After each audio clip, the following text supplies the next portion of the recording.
నమస్కారం. నమస్కారం ఎవరినో ఒకరిని లక్ష్యించి చెప్పాలి కదా. ఎవరు లక్ష్యం?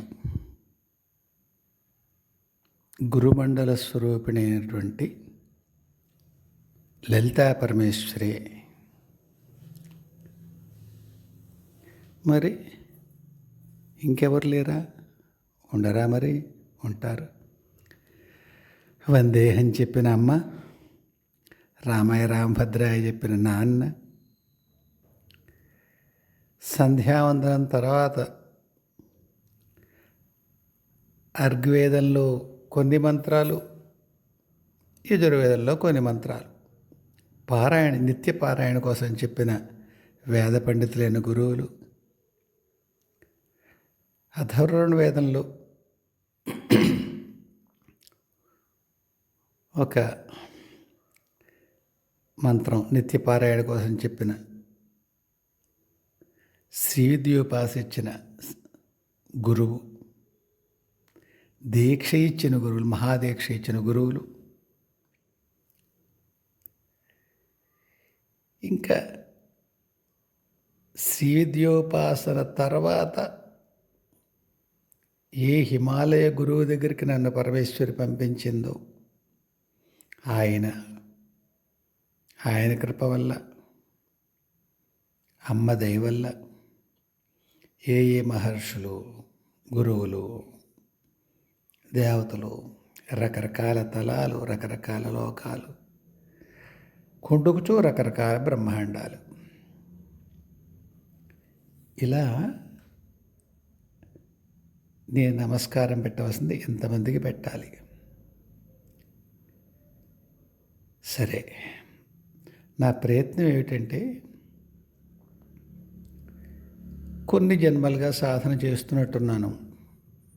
అమ్మలు, గురువులు, మహర్షులు చెప్పడాన్ని బట్టి ఈ జన్మ కడజన్మ అంటున్నారు. సరే, అయితే మొదట్లో అమ్మ భక్తుడిగా, తర్వాత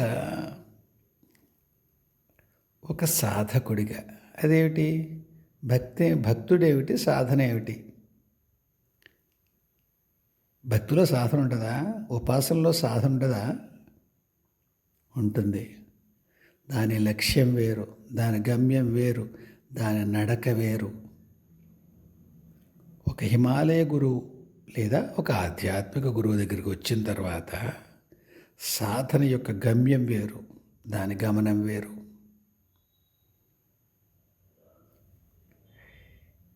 ఇది ఎలా ఉంటుందంటే, శ్రీవిద్యోపాసనలో ఉన్నప్పుడు అమ్మ దగ్గర,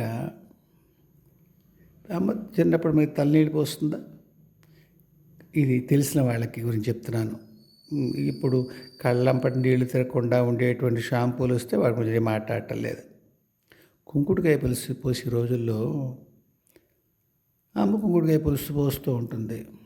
మనం ఏడుస్తూ ఉంటాం. ధమ్మున ఒక్కడ కొడుతుంది, ఏడు పాపు అని. మనం ఏం చేస్తాం? మధ్యలో అమ్మ కుచ్చెళ్ళకే మొహాన్ని రాసేసుకుంటాం, కళ్ళు తుడిచేసుకుంటాం. చీర పాడేదని ఇంకో దెబ్బేస్తుంది. ఎక్కడికి వెళ్ళిపోతాం? అమ్మ కుచ్చెళ్ళు పెట్టుకుని ఏడుస్తాం. ఆ స్నానం అయిన తర్వాత అదే కొంగుతో తల తుడిచి చుట్టి మన్ని ఆ చీరలోనే లోపలికి తీసుకొస్తుంది. శ్రీవిద్యోపాసన అలా ఉంటుంది. హిమాలయ గురువుల దగ్గరికి వచ్చేసరికి ఎలా ఉంటుందంటే, సైకిల్ నేర్పుతాడు నాన్న, తొక్కుతూ ఉంటారు మీరు. హఠాత్తుగా వదిలేసిన వెనకాల ఉండిపోతాడు. ఇది కూడా మరి అందరికీ అనుభవం ఏందో లేదో తెలియదు. అంటే ఇప్పుడు ఈవేళ సైకిల్కి అటు ఇటు చక్రాలు ఉండి పడిపోకుండా మీరే నేర్చుకుని, అది వేరే కథ.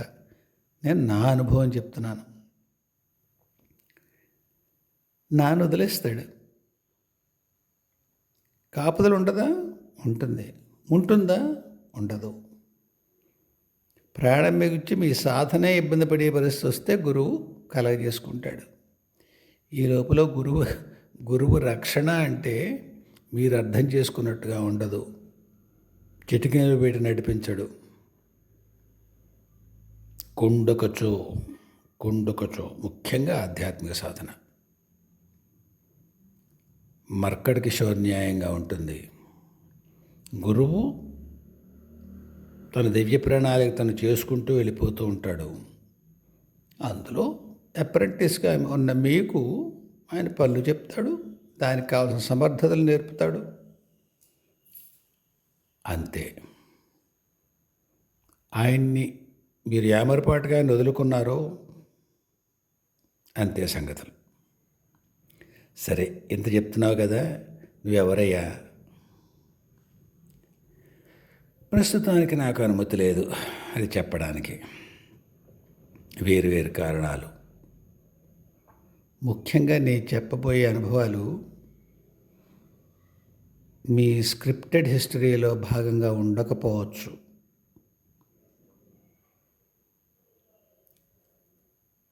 ఒక ఇతిహాసంలోనూ ఒక పురాణంలోనూ కొన్ని పాత్రలు కొన్ని విధాలుగా చిత్రీకరించబడి ఉండొచ్చు.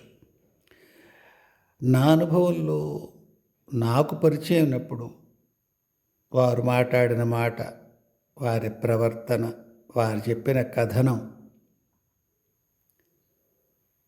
మనం పుస్తకాల్లో ఉన్నదానికి పూర్తి భిన్నంగా ఉండొచ్చు. వేదాన్ని కాదంటున్నావు, ఇతిహాసాన్ని కాదంటున్నావు, పురాణాన్ని కాదంటున్నావు. కాబట్టి నువ్వు చెప్పే తప్పు అనేటువంటి వివాదం కూడా వచ్చే అవకాశం ఉంటుంది. అందువల్ల అనవసరమైన వివాదాలకి శ్రోతస్సు కాదలుచుకోలేదు. మరి ఎందుకు చెప్తున్నావు? నేను ఒక మార్గంలో ఒక స్థితికి చేరుకున్నాను. ఎక్కడో నాలాంటి వాళ్ళు ఇంకా ఉంటారు కదా, వాళ్ళకి వాళ్ళ గురువు దగ్గర, వాళ్ళ ఉపాస్య దైవం దగ్గర జరిగే అనుభవాలకి కంగారు పడి తల్లడిల్లి మార్గభ్రష్టులు కాకుండా ఉండడం కోసం నా వంతు సహాయం చేస్తున్నాను. ఇందులో నాకు మాటలు రాకముందు నుంచి పుట్టాక మాటలు రావడానికి 9 నెలలు 10 నెలలు పడుతుందా? అంతకుముందే నాకు జరిగిన అనుభవాలు కొన్ని ఉన్నాయి, నాకు గుర్తున్నవి. అక్కడి నుంచి ఇప్పటికి 65 ఏళ్ళు నాకు. ఇందులో ఎన్ని మీకు పంచుకోగలను అవి పంచుకుంటాను. దేవతలతో అనుభవాలు కావచ్చు, రాక్షసులతో అనుభవాలు కావచ్చు, తప్పిపోయిన ఆత్మలు, ఎన్నాళ్ళుగానో ప్రేతయోనుల్లో ఉండి ఇబ్బంది పడుతున్న ఆత్మలు, పరమదైవాలు, పరమ ఋషులు, మహాయోగులు, గురువులు, తోటి సాధకులు, శరీరంతో ఉన్నవాళ్ళు, లేనివాళ్ళు, ఇలా రకరకాల దివ్యాత్మలతో, అంత దివ్యం కాని ఆత్మలతో నాకు రకరకాల పరిచయాలు జరిగాయి, కలిసి పనిచేశాను. నువ్వేం చేస్తుంటావు అని మీ ప్రశ్న. చెప్పానుగా, కొన్నాళ్ళు భక్తుడిగా ఉన్నాను. తర్వాత కొడుకు స్థానం ఇచ్చిందమ్మ. మేమందరం కొడుకులం కాదా? అవును. నువ్వే నేను నాన్న అనిపించుకున్న అదృష్టం కూడా ఉంది. అది తలకెక్కకుండా మా గురువుగారు అంటారు, అమ్మవారు ఎప్పుడూ నువ్వే నేను నాన్న అంటుందయ్యా. నువ్వు అమ్మవని తెలుసుకోవడం కాదు నీ సాధన యొక్క ఫలం, గమ్యం అది కదూ, అప్పుడు కదూ అంటారు ఆయన. మళ్ళీ వెనక్కెడతాను. మహర్షి ఎవరో ఉంటారు, సప్తర్షుల్లో ఒక మహర్షి, మా గురువుగారు దయ తెలిచి ఆయనతో నాకు పరిచయం చేశారు. ఆయన మొదట్లో గురుమండలికి సంబంధించిన చైతన్యంగా మాట్లాడేవారు. ఇవి ప్రత్యక్షంగా పరమేశ్వరి సన్నిధిలో ఉండి పనిచేసేటువంటి చైతన్యం ఆయనదే. అది మాట్లాడుతోంది. ఆ చైతన్యంతో ఇప్పుడు నాకు సంసర్గం ఉంది. విచిత్రంగా లేదు? అలా ఉంటుందా? ఉంటుంది. అందుకే అన్నాను, మనం చదువుకున్న పురాణాలు, మనం చదువుకున్న ఇతిహాసాలు అందులో ఎలా ఉంటాయో అలాగే ఉండవు. బ్రహ్మ విష్ణు మహేశ్వరులు అంటే ఎవరు అన్నాం అనుకోండి, ఒక గ్రహానికి సంబంధించిన బ్రహ్మ విష్ణు మహేశ్వరులు మాత్రమే మనం ఎరుగుదమేమో. ఈ భూమండలానికి వేరే ఉండొచ్చు, ఈ సౌరమండలానికి వేరే ఉండొచ్చు, అనేక సౌరమండలాలు కలిసిన విశ్వానికి వేరే ఉండొచ్చు, అనేక విశ్వాలు కలిగినటువంటి ఈ బ్రహ్మాండానికి వేరే ఉండొచ్చు. బ్రహ్మ విష్ణు మహేశ్వరులే. అవి కేవలము హోదాలు అంటే మొదట్లో కంగారు పడ్డాను. అందుకు చెప్తున్నాను, ముందు మనం చదువుకున్నవి, మన ఎరుగున్నవి కాకుండా కూడా వేరే లోకం ఉంది, వేరే విషయాలు ఉన్నాయి, సత్యం యొక్క స్వరూపం వేరే ఉంది అని కనీసం వినగలిగే సమర్థత, వినగలిగే ఓర్మి, ఒప్పుకోవడం తర్వాత సంగతి. చాలా కష్టం అది. ఇన్నేళ్ల తర్వాత ఇప్పటికే ఇంకా నాకు ఒప్పుకోలేని విషయాలు ఉంటాయి. కాబట్టి కనీసం ఇంకొక సత్యానికి ఇంకొక పార్శ్వం ఉండొచ్చు. మనం చదువుకున్న శాస్త్రం, మనం ఎరుగున్న శాస్త్రం, మనం ఎరుగున్న పురాణం, మనం ఎరుగున్న ఉపనిషత్తు, మనం ఎరుగున్న వేదం, ఇది కాకుండా కూడా ఇంకేమైనా ఉండొచ్చు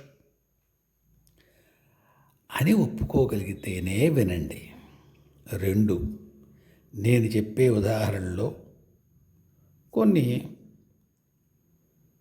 కొంతమందికి అంత రుచించకపోవచ్చు, మరియు మొరటుగా ఉన్నాయనిపించవచ్చు. ఒక్కొక్క సత్యాన్ని అవతలాడికి చెప్పాల్సి వచ్చినప్పుడు కొండుకొచ్చో మొరటుగా ఉన్న ఉదాహరణ కూడా ఇవ్వాల్సి ఉంటుంది. ఇకపోతే ఎప్పుడైనా నేను సంస్కృతంలో ఎవరన్నా అన్న మాటలు ఉటంకిస్తే అవి నావి కాదు. నేను సంస్కృత పండితుడిని కాదు. ఏ వేదాలు, ఉపనిషత్తులు, శాస్త్రాలు ఏవి చదువుకోలేదు.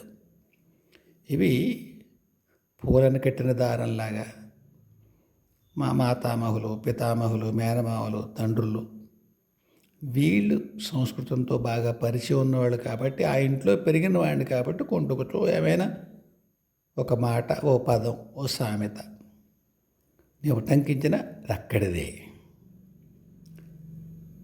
నాకు తెలిసిందల్లా ఒక్కటే చెప్పాను కదా,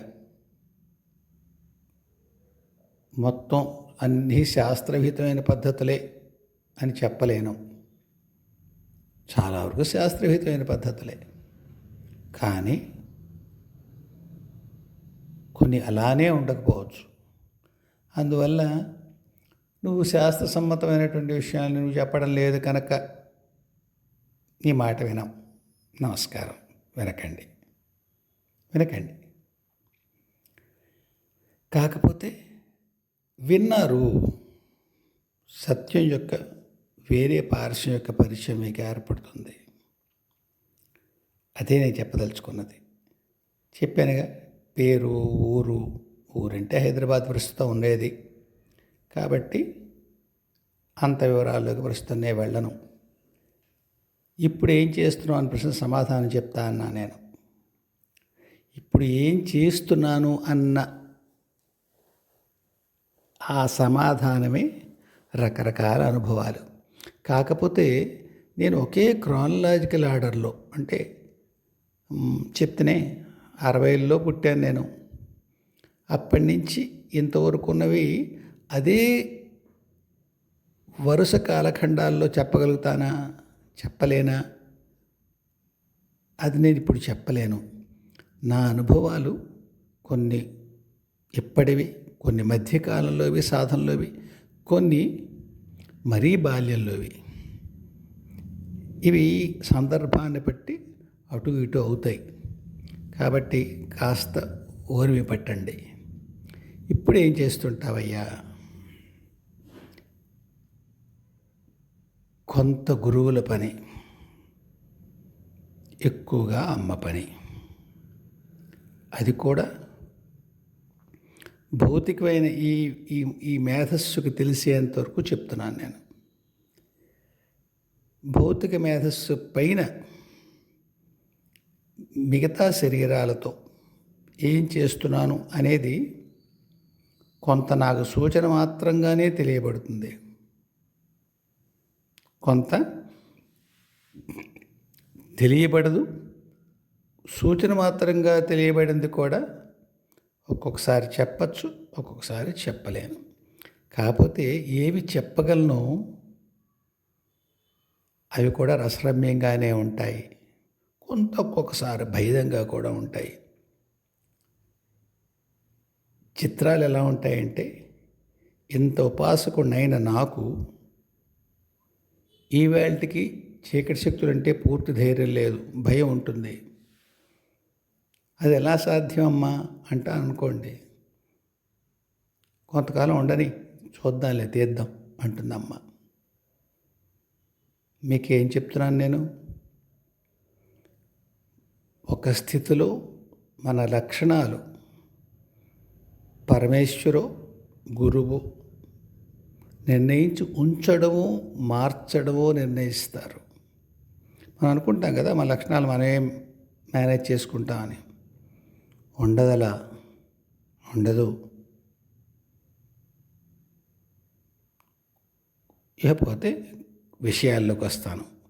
సాధారణంగా ఇంత ఉపోద్ఘాతం ఇష్టం ఉండదు నాకు చెప్పడం, కానీ చెప్పానుగా, ఎరుగున్న మార్గమే కాకపోవచ్చు, వినున్న మార్గమే కాకపోవచ్చు కనుక ఇంత చెప్పాల్సి వచ్చింది.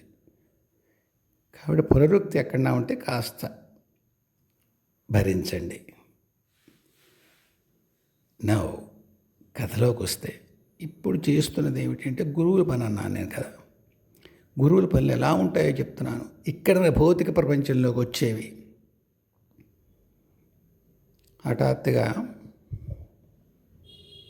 గురుగారు ఫోన్ చేస్తారు.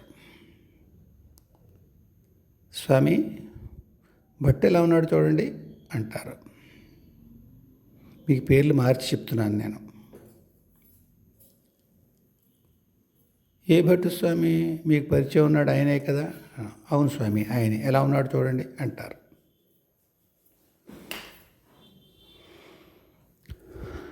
అంటే ఏం చేయాలి నేను? చూడగలను అన్నమాట. స్వామి ఏంటంటే మీ గురుగారు నిన్ను నాకు నా మీద స్వామిత్వం సిద్ధించాలని ఆశయపూర్వకంగా ఆయన అలా సంబోధిస్తారు. ఆయన నాకు స్వామి కనుక నేను ఆయన స్వామి అని సంబోధిస్తాను. సరే, కథలోకి వస్తే భట్టు గారు ఎలా ఉన్నారు అన్నారుగా. చూడగలుగుతాను. ఆయన అంటారు, లైన్లో ఉంటాను, చూసి చెప్పండి అంటారు. ఎక్కడ? ఫోన్ లైన్లో ఉంటారు ఆయన. నా ఇంట్లోనే కూర్చొని ఉంటాను. స్వామి, ఆయనకి ఒంట్లో బాగోలేదనుకుంటాను, హాస్పిటల్లో ఉన్నాడు ఆయన. అదేలేండి, వాళ్ళ అబ్బాయి ఫోన్ చేశాడు, హార్ట్ అటాక్ అంటున్నారు, ఒకసారి చూసి చెప్తారని. ఆయన బతికే ఉన్నాడు స్వామి. ఎలా చెప్తున్నారు? ఆయన శరీరం బయట ఉంది, కాంతివంతంగా ఉంది, ఇంకా ఆ కార్డుతో కనెక్ట్ అయి ఉన్నారు ఆయన, సిల్వర్ కార్డుతో. అదే అనుకున్నానులేండి. ఏమంటాడు? బాబు ఏమంటారు మీరు? నేను వెళ్ళిపోతానండి అన్నాడు ఆయన. వెళ్ళిపోతానంటున్నాడు స్వామి ఆయన. లేదు స్వామి, ఆయన శరీరంతో మనకు పనులు ఉన్నాయి, ఆయన ఇక్కడ చేయవలసిన గురువుల పనులు చేయాల్సి ఉన్నాయి, ఆయన ఉండమని చెప్పండి, ప్రయత్నం చేయమనండి, ఆరోగ్యం సిద్ధించే మార్గం మనం చూద్దాం అన్నారు. అదే మాట భట్టుగారి ఆత్మకి చెప్పాను నేను. నమస్కారం పెట్టి ప్రయత్నం చేస్తాను అన్నాడు. ఓ అరగంట అయింది. మళ్ళీ ఫోన్ చేశారు. పరిస్థితి ఏమిటో చూడండి అన్నారు. మళ్ళీ చూశాను. ఈ మాట కాంతి తగ్గిపోయి ఆ సిల్వర్ కార్డు కాంతిని కోల్పోయింది. ఆయన లేడనుకుంటాను స్వామి అన్నాను. అలా ఎలా కుదురుతుంది? చెప్పాంగా, ఓ పని చేయండి, బాలమ్మని చెప్పండి. బాలమ్మ అంటే బాలా త్రిపుర సుందరి. చెప్పండి, నేను చెప్పానని చెప్పండి. ఆయనతో పనుంది, ఉంచమని చెప్పండి. అక్కడ దేవతలు ఉంటారు, మీ మాట కోసం ఎదురు చూస్తున్నారు. వాళ్ళతో చెప్పండి ఆ జీవుని మళ్ళీ శరీరంలో ప్రవేశపెట్టమని. మరి పని ఉందని చెప్పండి అన్నారు. బాలమ్మకి చెప్పాను, అమ్మా గురువుగారు భట్టుగా నొంజమంటున్నారే, చూద్దాంలేరా, వాడు ఉండనంటున్నాడు, చూద్దాంలే, మీ గురువు చెప్పాడుగా, చూద్దాంలే అని. దేవతలు కనిపించారు. నాయన శరీరంలో ఆత్మ ప్రవేశపెట్టండి మళ్ళీ. నమస్కారం పెట్టి, అలాగే బాబు. నీకు నమస్కారం పెడతారు దేవతలు అని మీరు ఆశ్చర్యపోకండి. అక్కడ ఉండేది ఈ భౌతికమైన వ్యక్తిత్వం కాదు నాది. అది నా ఏ ఉనికి యొక్క ఏ పొరలో ఉండే రూపం నాకు ఇంకా తెలియదు, కానీ అది చాలా సమర్థమైనది అయి ఉంటుంది. అది సరే, ఆ దేవతలు చెప్పాను. మళ్ళీ కాసేపైనా మళ్ళీ చూశాను. ఖచ్చితంగా ఆయన శరీరాన్ని ఖాళీ చేసేయండి తెలిసింది. అమ్మా ఎలా ఉన్నాడు ఆయన అన్నాను. తెలుస్తోందిగా, వెళ్ళిపోయాడురా. సరే, నువ్వు మళ్ళీ అడుగుతావనే ఉన్నాను నేను, సరేనా? వెళ్ళిపోయాడులే, అయినా ఉండేది కాదురా, ఉండలేడు వాడు అని నవ్వి వెళ్ళిపోయింది వాడు. ఈ దేవతలు దండం పెట్టేశారు. ఈ సప్తర్షుల్లో ఏ మహర్షి నాకు ఈయన గురువుగారు కనెక్ట్ చేశారో ఆయన దగ్గరికి వెళ్ళాను నేను. ఎలా వెళ్తావు? వెళ్ళగలను, ఎలా వెళ్ళగలనో తెలియదు నాకు, వివరించలేను కనీసం. ఆయన దగ్గరికి వెళ్ళాను. నీ ప్రయత్నం చేసావు కదా నాన్న, ఇంకేం చేస్తావులే అన్నారు. అలా ఉందా అని మళ్ళీ గురువుగారికి ఫోన్ చేశాను. స్వామి లేడాయన. అదేలేండి, వాళ్ళ అబ్బాయి ఫోన్ చేశాడు, సర్లేండి, ఉండుంటే అతనికి మరి కాస్త ఉన్నత లభించేది, ఆత్మోన్నతి, సరే కానివ్వండి అనేసారు. అదేమిటి, ఇందాక బాలమ్మకి చెప్పు, దేవతలకు చెప్పు, మహర్షికి చెప్పు అన్న వ్యక్తి ఇప్పుడు అంత చిద్విలాసంగా ఆయన వెళ్ళిపోయాడు, పోన్లే అనేసారు. ఏమిటి అర్థం అవ్వలేదు. మహర్షి దగ్గరికి వెళ్ళాను. ఏం జరుగుతుంది స్వామి ఇది? ఆయన నవ్వారు. ఒక పరీక్ష, ఒక సమర్థత, ఒక విశ్వాసం, ఇన్నింటికి పరీక్షది. అదేమిటి ఒక్కసారి చెప్తారా? నీ సమర్థత, నువ్వు దేవతలతో అక్కడ జీవుడితో హ్యాండిల్ చేయగలవా లేదా, ఎప్పటికప్పుడు చూసి చెప్పగలవా లేదా, సమర్థత. విశ్వాసం, గురువు ఆయన బతుకుతాడు నువ్వు చెప్పు అంటే చచ్చిపోయాడు స్వామి అనకుండా ఆయన మాట మీద విశ్వాసం ఉంచి బాలమ్మని అడిగావు, దేవతలకి చెప్పావు. నీకు అప్పటికే శరీరంలోంచి బయటకు వచ్చాడని తెలిసినా కానీ చెప్పావు. బాలం చెప్తోంది నీకు ఆయన బతకడు రా అని, అయినా చేసావు ప్రయత్నం. ఎందుకు? నీ గురువు చెప్పాడు కనుక చేసావు.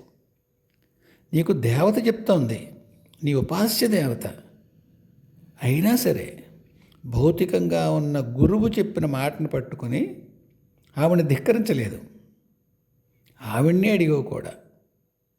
కాబట్టి గురువు మాట విని జరగదనుకున్న దేవతే జరగదన్న కార్యాన్ని చేసే ప్రయత్నాలు చేసావా లేదా? చేసావు. మూడోది, నీకు ఒక విషయం తెలియాలి.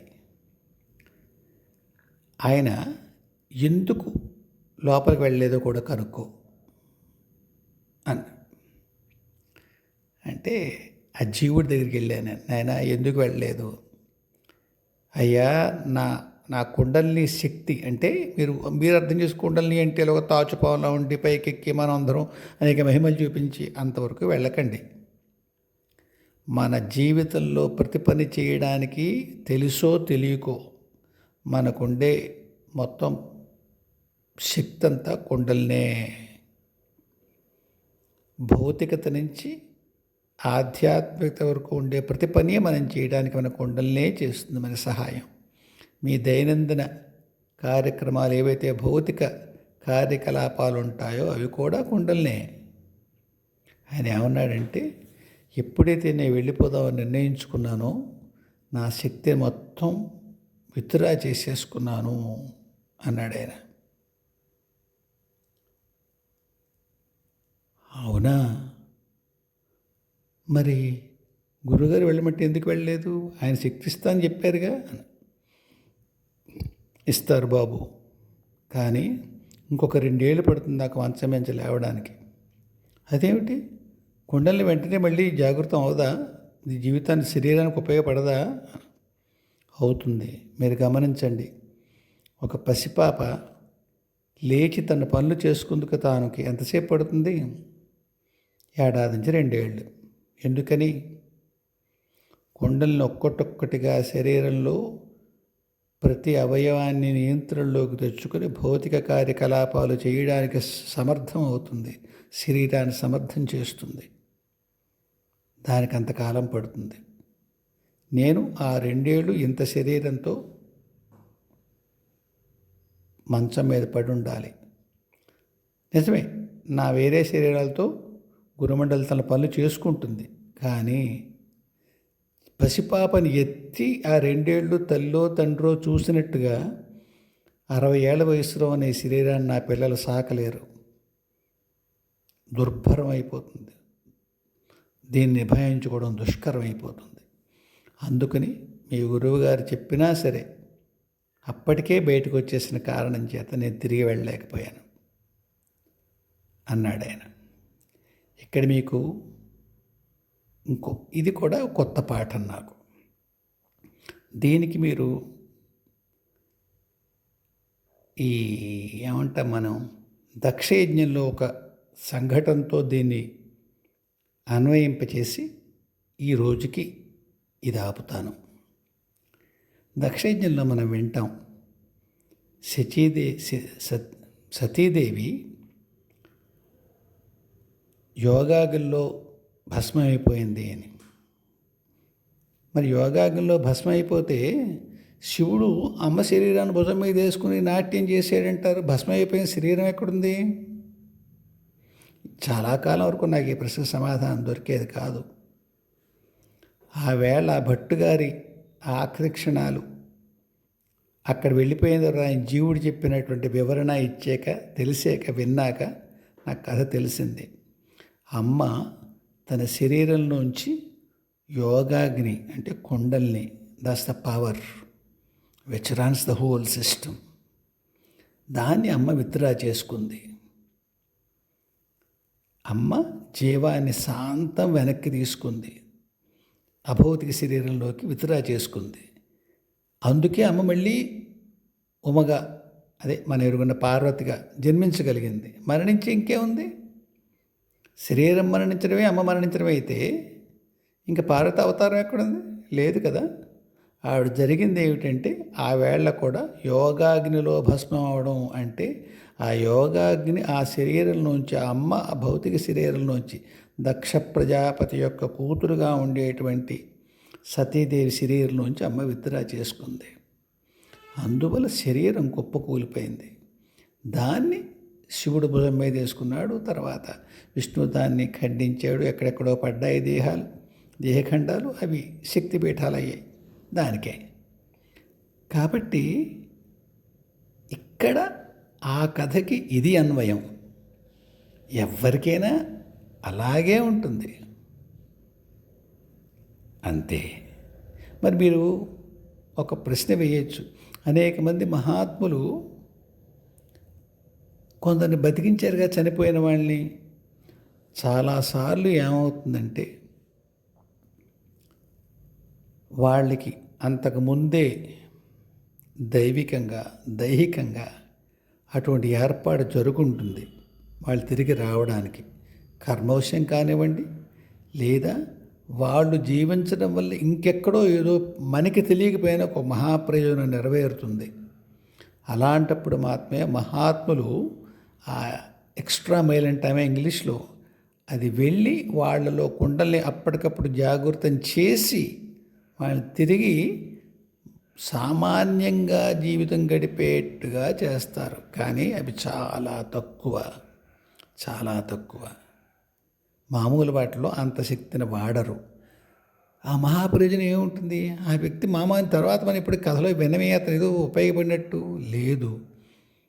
ఆ వ్యక్తి యొక్క పునరుజ్జీవం ఈ గురువో ఈ మహాత్ముడో ఆయన పట్ల లోకంలో ఒక విశ్వాసం పాదుకొనడానికి పనికొస్తుంది.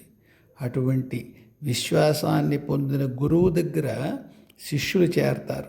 శిష్యులు చేరడం వల్ల వాళ్ళ ద్వారా, వాళ్ళ శరీరాల ద్వారా, భౌతిక అభౌతిక శరీరాల ద్వారా మహాకార్యాలు సాధ్యమవుతాయి ఒక్కొక్కసారి. అందుకోసం దీనికోసం ఆ శక్తిని గురువులు, మహాత్ములు, దేవతలు వినియోగిస్తారు. ఈ వేళకి ఈ అనుభవం చాలు. మరొకసారి మరో వీడియోలో మరిన్ని అనుభవాలు చెప్తాను. 65 ఏళ్ల అనుభవాలు ఎన్ని ఉంటాయో, ఎన్ని గుర్తొస్తాయో, ఎన్ని పంచుకోగలను అన్ని పంచుకుంటాను. జై గురుదేవ్, జై జగన్మాత. స్వస్తి.